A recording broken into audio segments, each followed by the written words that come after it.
جامع ترمذی شریف دے اندر اور کنز العمال دے اندر ایک روایت موجود ہے،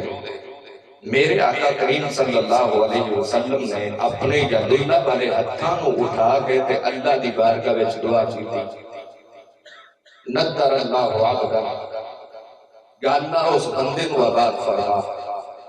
اس بندے کو خوشحال فرما، اس بندے کو تر و تازہ فرما۔ اے آقا یہ تو فرماؤ کیا یہ دعا کسے وزیر اعظم واسطے دعا ہے،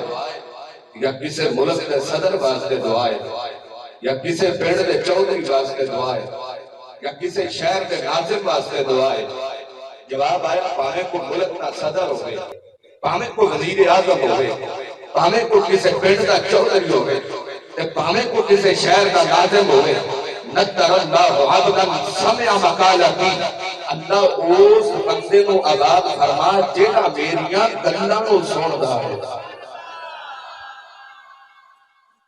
جیڑا میریاں گلاں کو سندا ہے، صرف سندا ہی نہیں، وحافظھا، اور انہاں گلاں نو یاد بھی کردا ہے، ووعاھا، اور انہاں گلاں نو دل و دماغ وچ جگہ بھی جاندا ہے، وادعھا، اور انہاں گلاں نو انہاں لوکاں تک پہنچاندا ہے جنہاں نو انہاں گلاں دا پہلے ہی لگ نہیں۔ تو اسی محفل پاک میں بھی آ گئے ہیں، سرکار دیا گلاں سننیاں میں نے انہاں میں یاد بھی کرنا ہے، دل و دماغ وچ جگہ بھی دینی ہے، تے باہر انہاں لوکاں نو بھی دسنیاں نے جڑے محفل پاک وچ نہیں آئے، پتہ چلیا اے کلمات سرکار نے ساڈے واسطے ہی بیان فرمائے۔